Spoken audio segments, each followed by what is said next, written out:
Hey, what's up? This is Chosen. Hope you are having a fantastic weekend on this Saturday. And I wanted to do a video here on the channel talking about some clarifications from the last video that I put out, talk about some of the comments rolling in from the viewers, some of the hot takes, and let's talk about was I right or was I wrong, and some of the adjustments I would make maybe after getting a little bit more feedback. So let's get into it.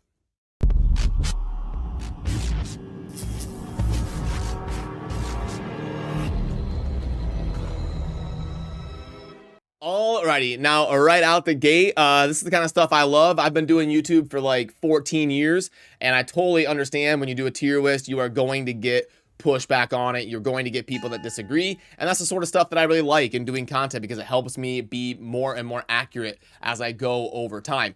Now, it's tough on a tier list because if you rank a champion high, you're going to get mean comments thinking the champion should be lower. If you rank a champion too low, you're going to get mean comments saying the champion should be ranked too higher. And if you rank a champion in the middle, you're going to get mean comments on both sides. So, no matter where you rank a champion, you're going to get disagreement. Now, on a Fusions tier list, which is what this is, I'm weighing what they were and what they brought to the game at the time of their fusion. Like if you watch my video on this, I get lots of comments like, how is Ryzen A tier? Are you kidding me? No endgame players barely ever use him. How is someone like Bivold below Ryzen? And actually on our overall tier list, I do have Bivold above Ryzen. Like if you're just looking at overall strength in the current game, I do agree with you. I have Bivold ranked ahead of Ryzen. But what I said in that video was, I think adding the permanent fusion of Ryzen at the time they did it was one of the coolest things Plarium ever did for the game, because he was such a great progression champion at that point when they introduced him. He can be a Demon Lord clan boss, a damage dealer, help in Lizardman faction wars and all of that, and be a sturdy hybrid support, damage dealer, turn meter manipulator, and it was a good opportunity for players to really go after him and acquire him. So I'm weighing in the fusion at the time it became a fusion into the overall ranking. So this isn't like just going by that. This isn't, because if I was just going by Plarium's doing of a fusion event, Ryzen would have been like right here, because I think it was one of the coolest things they did.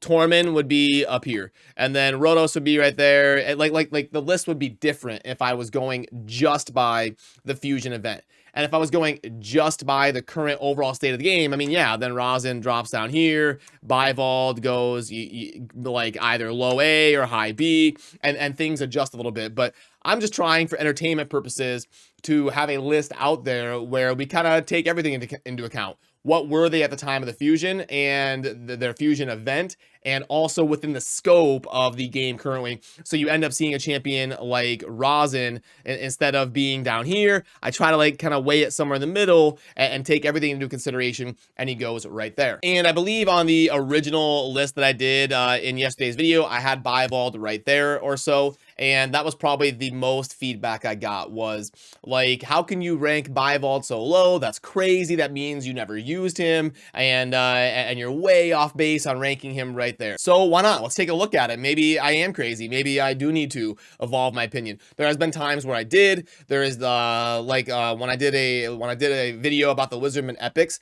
I was wrong about Venom Age, and I took feedback, and it made me go, maybe I am wrong. And then I looked into it, and I did a video saying I was wrong, and I reassessed how I was thinking about Venom Age. So I appreciate the feedback, and I can't guarantee you I'll always be right, but I can guarantee you I'm always willing to evolve my opinion, and I'm always willing to learn more about games that I cover. So let's take a look at it and see if I was wrong about Bivold, or if I was ranking him properly in the context of the video I was making. So Bivold is a legendary in the Sacred Order who scales with HP, which is nice. His base HP isn't super high, but it's decent.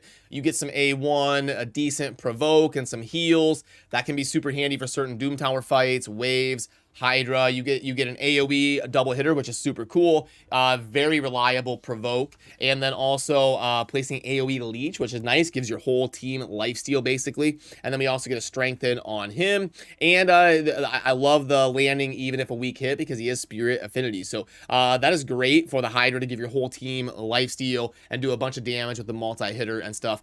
We also get another AoE, and the damage is going to increase by 5% for each debuff on each enemy, and also heal all allies by 20% of damage inflicted, and give them a shield. So this guy definitely a lot of utility, especially somewhere like Faction Wars or the Hydra, and can also be a really good champion versus the Spider with all the shielding and stuff that he's doing with the provokes as well.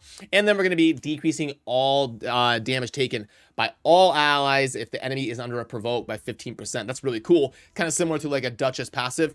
As long as he's landing these AoE provokes, going to be really helping the tankiness of your overall team, and he has an aura to boot. So yeah, he's definitely a solid champion. He definitely has some utility, and I can really see how a lot of accounts out there would be excited to kind of add him to one of their 3 Hydra teams. So now let's also go back in time a little bit, and let's see what people were saying at the time of the Bivold fusion, which obviously isn't going to be perfect, but we try to get a whole picture of information before we make an opinion on something. Now, I've been maybe the most active person in the raid community for the longest amount of time and the most consistently. So I usually have a decent wrap around the consensus opinion about certain things. I probably spend 40 hours a week talking to different players and different people in the community about raid and all sorts of different champions, hanging out in Discord calls, building different teams, and trying to gather as many perspectives as I can. You know, so usually I have a decent grasp of what people are feeling, but obviously not always perfect. You know, so the sentiment that I was getting about Bivold was like, you know, hey, I might pass on this. He seems decent. He's got a fun kit. He's probably not going to hit as hard as like a Magnar or something. So outside of like, let's see what we can get. Good plan. Let's see. Yeah, see right here, we've got easy pass for me. Think I'm passing on the guaranteed, which that may have been a different event. Could work with the clan boss, the shields. Okay, it looks like, yeah, people saying that he'd be pretty good for like Hydra and certain boss fights. Very weird champion. Multiplier will certainly be about half a Magnar. Yeah, he's definitely not the multiplier of someone like Magnar. Yeah, so like the general sentiment I'm getting is that he like back in the day when he was a fusion was that people should go for him because he might have some utility, but I wasn't seeing like the same fervor as someone you know, like a Brogni or even like Mighty Uko in terms of excitement from the player base and the different things that I was observing. As you can see, we're getting comments like easy pass for me, and it gets decently upvoted. And then I've done the last 3, but I think I'll sit this one out only if it's a fragment one. So you're starting to see that, like, you know, it's not like people were chomping at the bit to get after Bivold. So that, like, that type of stuff is weighing, in my opinion, when I do a video talking about a fusion and what it was at the time that it came out as an event from Plarium within the landscape, how that champion is functioning in game. And we can also try to gather information from other sources, like what does Hell Hades rank on their tier list for Bivold, and we get... Wait, 1 second. Who's messaging me? This might be important. 1 second here. A rating of probably somewhere around a 4.5, 4. Okay, so a 4. Okay, so then when we clear all things, that means, you know, how many champions are rated above Bivold? We've got probably about 10, 20, 30, 40, 50, 60. Okay, so Bivold, according to Hell Hades, is going to be somewhere in like that 70 to 100 tier, like the 70th to 100th best champion in the game in terms of their overall grades.